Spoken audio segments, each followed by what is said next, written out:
Hey, true believers, Dr. Gacha here.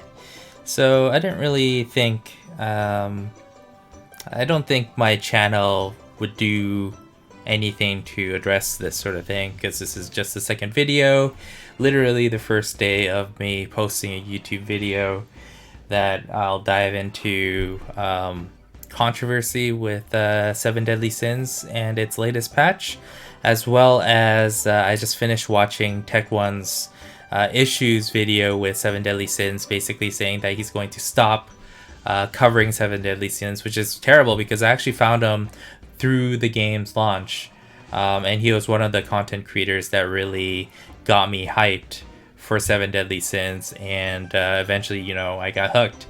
I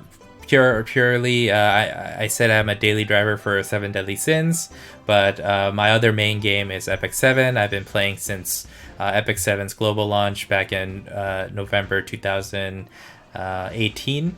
Jesus, it's been a long time. I still play that daily. I haven't missed a day. I'm very active in my guild. I do all the guild wars, all that stuff for Epic 7. So with that stuff out of the way, those are the two main games I'm currently focused on. Seven Deadly Sins actually is one of those games I download every single gacha game that comes just to give it a try. Sometimes they stick for a week, 2 weeks, maybe a month. But with Seven Deadly Sins, there was actually something special. Like, it was Epic 7 when you first played it, where you're like, wow, I could stay up all night basically playing through this story campaign, and that's what really, motivates you to get involved with the community, look up tier lists, all that stuff. And I think Seven Deadly Sins is one of those games that after a year and some months from Epic 7's launch, out of all the other games that launched before then, that sort of hooked me into it. So I think Seven Deadly Sins, there's something definitely special about this game. I think in Tech1's video, he said it's not the best looking game. Like, it's comparatively good compared to other mobile games. He brought up Genshin Impact, which is like basically the best looking mobile game that's coming out soonish. People are playing closed beta. I myself got into the closed beta for it for iPhone, so I'll try to play that. But I have an iPhone XS Max and it chugs on that phone, so like I'm gonna upgrade my iPhone probably this year, hopefully the iPhone 12. So hopefully with that upgrade, Genshin Impact will run flawlessly. It could also be because it's a closed beta that it's not optimized correctly, where I didn't really dive into the settings too much of that game. So anyways, that's another segue. I wanted to make this video essentially to talk about the current thoughts of people in the community. Tech1's video that I highly recommend you go watch, because there were some very interesting tidbits that he brought up that, as a game designer for a live ops game, it really was interesting to think about. So I jotted down a couple of notes of what he was saying and how I felt about him, and my perspectives on it from a game designer live ops perspective, as well as talk about the couple of controversial stuff that happened, I guess since launch for Seven Deadly Sins. So to get into Tech1's video, there were 4 big points of the reasons why he decided not to do any more Seven Deadly Sins content, which I totally respect. I think, you have to do you. If it's not fun, there's no reason to continue doing it, right? So much respect for him. He was really entertaining to watch, so I'm definitely gonna continue to be subscribed to him, watch his Arknights content, and I think it'll be fine. But here are the 4 points that he brought up that I thought was interesting to address from a game designer and live ops designer perspective. So the first one was, which was very interesting, he talked about the predetermined meta that's caused because basically we have the cheat sheet from JP server.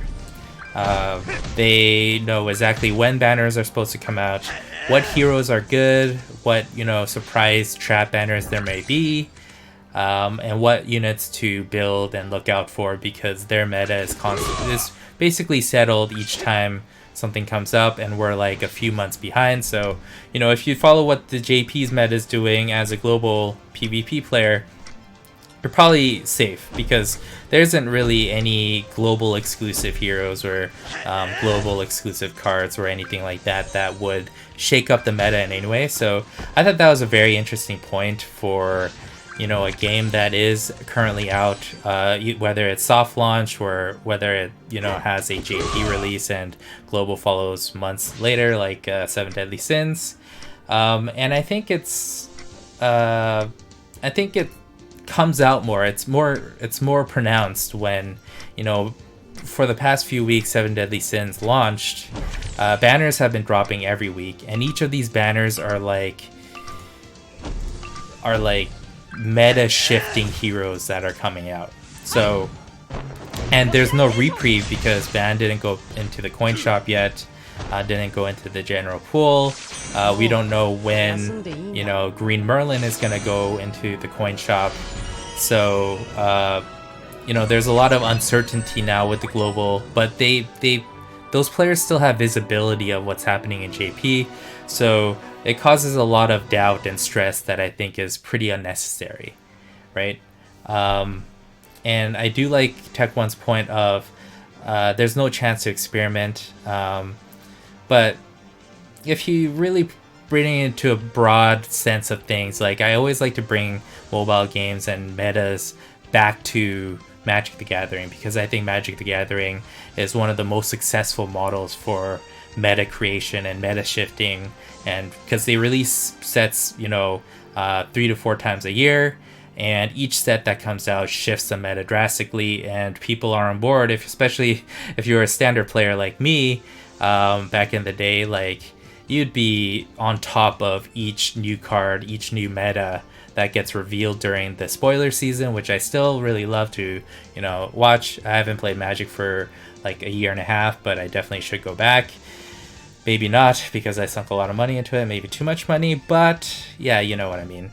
But yeah, so there's a lot of those things going on with other games too, in terms of predetermined meta, if you think about it. Like a lot of players in Magic the Gathering and in other games, they net deck.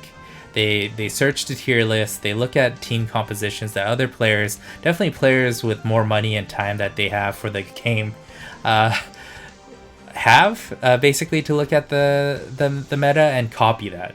Like I'm guilty of this. Like I wish I could be one of those almost alchemist like people in their basements just brewing up decks with all these new you know, cards that are being spoiled and stuff. Like I do a little bit of that, but you know, there's always a foundation of understanding that rises from the community that you build off of. I don't even know, you know, the handful of people that create these metas, or if, you know, it's a community thought tank that always brings these metas up. So for 7 Deadly Sins, though, I think it's very interesting, with the JP being the thing that creates the meta. So that I think that was very interesting. From a live ops designer perspective, I feel like, you know, if you there's pros and cons against this, and I think the reason why Netmarble decided to do it this way is basically, number one, they don't have to rebalance things, they don't have to create new content, which saves a lot of money. And you know, the meta is determined, but maybe the meta is also stable. So they decided to keep things the same. They don't want to, you know, do crazy experimentations, changing cards around, changing heroes around for a global release, just to risk everything that, you know, already was tested on the JP server. So that's probably the reason why Netmarble does this, and will continue to do this. Sure, it will shun some people like Tech One in this instance to sort of back away from that sort of instance in game. And in his ramble, he kept saying that he was a competitive player when he gets into these games, and he wants to be a 1% top ranked player. And that brings along a lot of, you know, stress, and that's totally fine. Like, but you know, for lots of us that aren't whales, that play the game to enjoy the game, I don't feel that pressure whatsoever to become 1% ranked, because I sort of look at that as the realm of people with more time and money than myself, and I'm okay with that, because in any game, I don't expect to be like a top ranked player unless I devote full time and full money into it. Like, I'm not going to become a Magic the Gathering Pro Tour player without investing a lot of time and money into it to become so. So I think that's just the fact of PvP in general in most games. So obviously, if you feel a lot of stress from that, like that's something we should discuss, because is there any way to mitigate that? And what are the cool designer ways we can mitigate that sort of stress to bring some of the uber competitive players who might not necessarily want to whale in your game to continue playing? Going back to Magic the Gathering, you know, there are some cheap decks that do run niche in standard, like maybe Red Deck Wins deck. Cards that are cheap, or a deck that's filled with a lot of common cards but does the job very efficiently, usually makes a sense. And I think you can sort of see that sort of strategy happening in the PvP in this game, because there are so many free-to-play heroes. Anyways, the second point was basically he hated feeling like his friends were waiting for him to rush, and I also felt this way because of the breakneck pace of the content in this game that they're launching with. Because even if you watch the other JP veteran YouTubers like Nagato and Mystic Watch, which I watch almost every day, you know, they're basically saying that Global's being accelerated definitely a lot faster than JP was, and I think this accelerated pace is going to take a toll in terms of retention and churn, because players don't want to be rushed. You know, there's only a finite number of money any one person, I believe, has to spend in a specific game per week.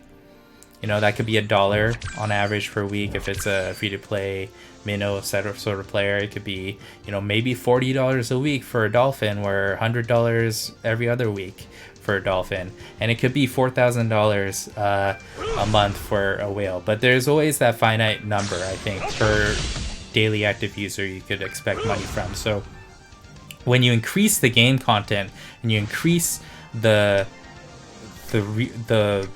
pressure for players to monetize on weekly banners, it does take a toll, and it takes a toll across, I think, all the daily active user demographics. Like, it took a toll for me, because like Tectone said, like, I hated rushing through this amazing story content that, you know, Seven Deadly Sins has, because they put their guild system, the knighthood system, in chapter 6.5. Like, you had to really play the game really hard. Like, I didn't understand at all how fast people were getting there, because it took me a good week, and that was me like trying to grind as much as I can, basically playing all the free time I had after work, after putting my daughter to sleep, like, you know, 8 to 12 midnight, good solid 4 hours of just like trying to get through the game's content. And it took a week, and I didn't understand what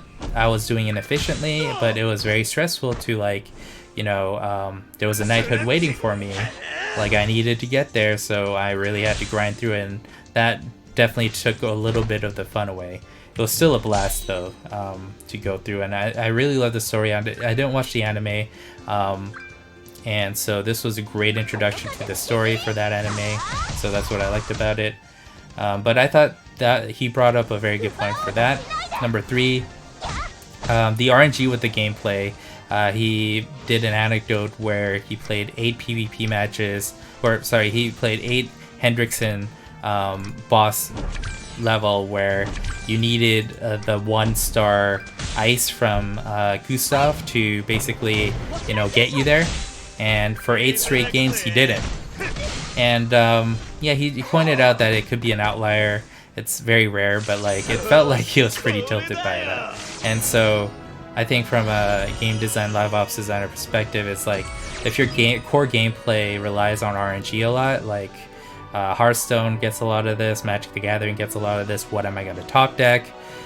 Stuff like that, you know, I think it's just the name of the game. So that was the least point I think that held water for me in his video. Again, I'll post it in the description for you to watch, because I thought it was very interesting. I think it really opens people's eyes if they're not realizing what they're feeling. He put it into words pretty well. Final point from his video that stood out to me was being competitive in a whale full game. So like he had a mod friend that spent 4K in one day or a couple days since launch of the game, and that could get really depressing, like especially when a lot of your game loop is being monetized to, you know, if you buy this pack you're basically saving 3 weeks of grinding.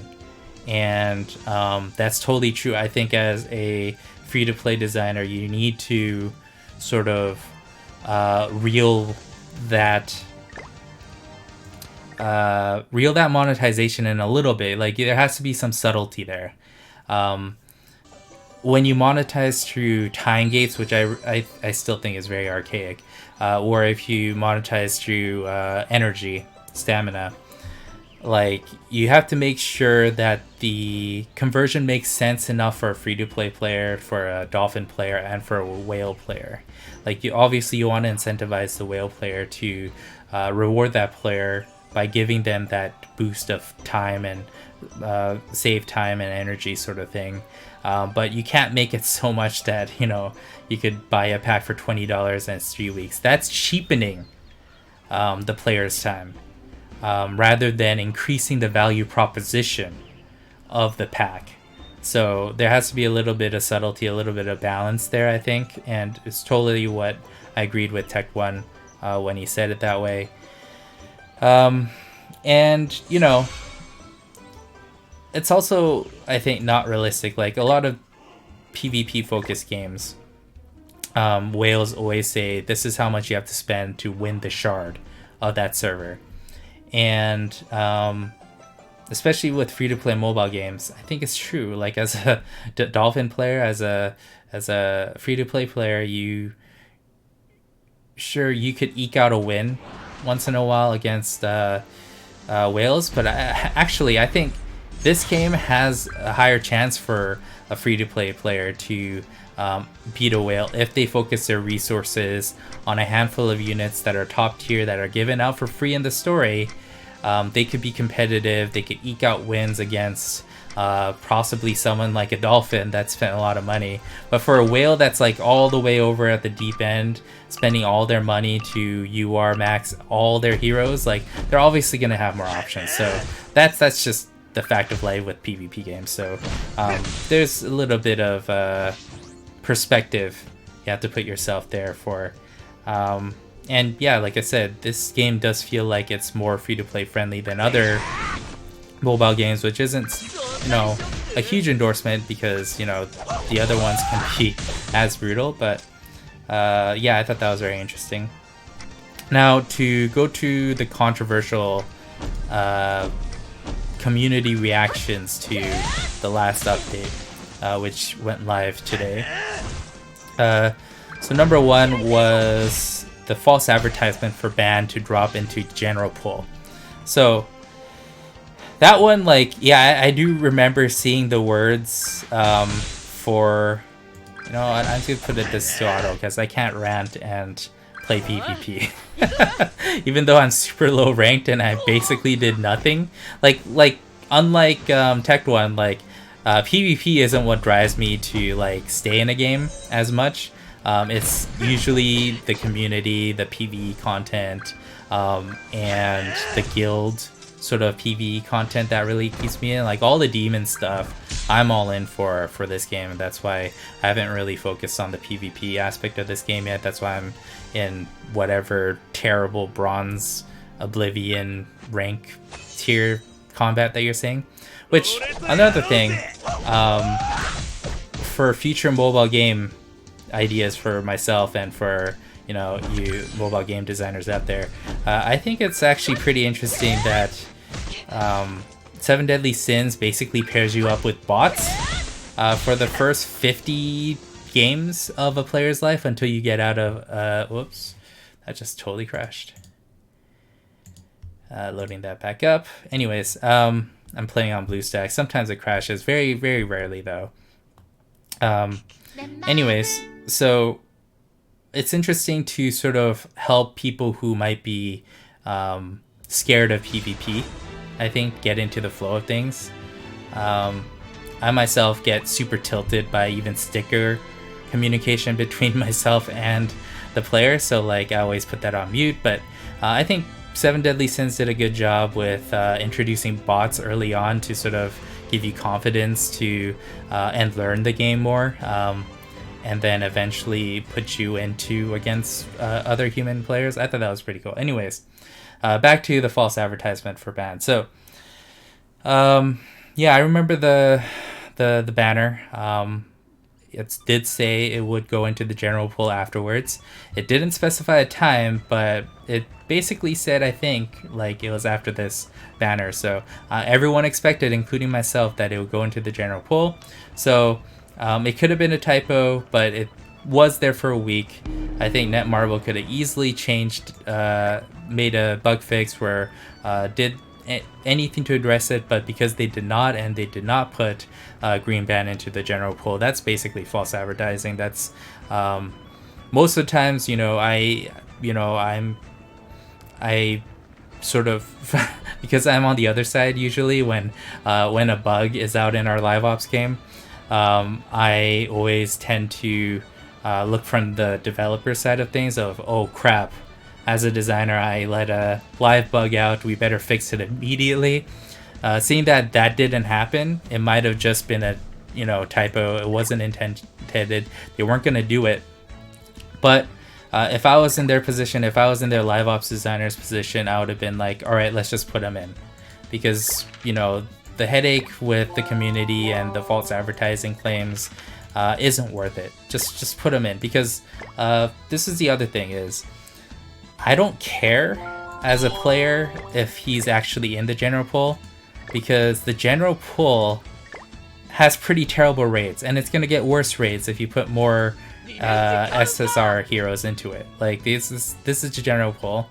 If you look at the rates, like 0.14% for any random SSR. Sure, you could throw ban in here, put them at 0.14%, and dilute the pool more, but like no one was waiting for the general pool to be updated before they drop tons of gems in this general hero crate. That's the other thing. I think it's interesting, and I think it's a live ops designer problem and issue when you have a hero crate, a hero gacha in your game, and it's not enticing to a player after you do featured crates like this. And that's a design problem that I feel like there's an elegant solution for. I've been thinking about this problem for a very long time in my career. I'm not going to tell you the solution for it here, but maybe I'll make a video on it later. But yeah, I think that's definitely a inelegant way to create feature crates and feature gachas, I mean. And as a designer for our industry, I feel like there needs to be a way to make these general hero gachas enticing as well. But yeah, that I won't get into that because we're talking about controversies in Seven Deadly Sins. The second controversy today was the fully awakening a hero button UI. So this is pretty funny. If you can 6-star awaken any hero, and you need to grind it out these mats for them along with the gold. But with the update, and I think this was always the case in JP, there is a full awakening bundle on each of any of the heroes you go into for this screen now. And hey, pay 33 Canadian dollars to fully awaken the hero. And it's sort of cheeky to just put in all of the hero UI like this. Like, there has to be a little subtlety here, and there isn't. As a live ops designer, as a game designer for free to play, this is basically shoving the player's face into realizing, hey, whales are always going to be ahead of me. And that's something like you want to put behind the screen, you know what I mean? You don't want to see how the sausage is made. This is basically Netmarble showing you how the sausage is made. Because when I got Green Ban last time in his Green Bon, I keep saying ban like I'm from Minnesota or something, which I am actually from. Anyways, Green Bond came out. There was a pack in the store for his Awakening materials, and I actually bought it because it was like $24. Maybe it would have been $33, same as that button. And I'm like, holy crap, I don't have to waste any time, and I could just fully awaken him. Bought it immediately. No one said anything when that pack was live because, you know, it was in the store. It wasn't right in your face in the UI. And so, yeah, that you should probably not do that. And, yeah, players, like, it's abrasive. It's jarring to see that button. I'm very curious to see the monetization rates with those things after launch of this update. That would be an awesome analytics meeting to go into. Anyways, finally, I also wanted to talk about the abundance of costumes, especially for straight up dollars in this game. I think Netmarble is one of the most prolific publishers, developers that monetizes costumes, and they monetize them very well in their other games. Like Marvel Future Fight did it very well. I think King of Fighters is doing it. And the other game I really enjoyed that came out last year was Knights Chronicle, but they tacked it on after the facts, and that's what really drove me from that game was, you know, after a month and a half of that game, it was awesome. Then they introduced costumes. There wasn't any discrepancy between Global and JP in that game, and costumes was just $25. There was no precedent where a presumption a player can do in that situation to say, oh, these costumes will be available at a later time. You could buy them for premium or soft currency, stuff like that. That wasn't determined. That's what I think really didn't work well for Knights Chronicle.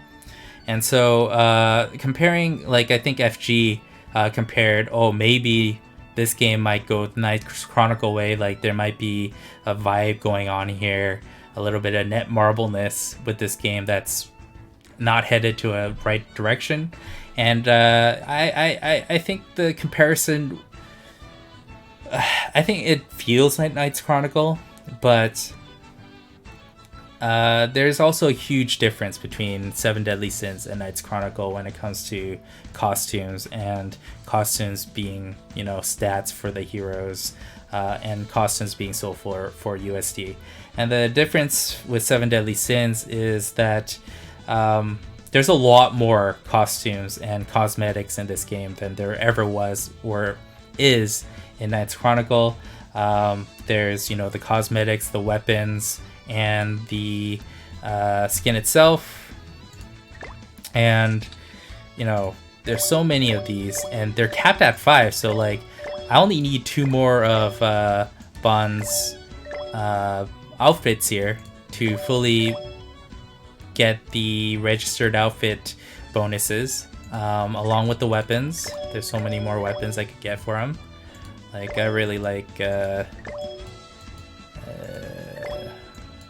yeah, this one's pretty sweet. Very tempted to get that. And even, you know, the hairstyles.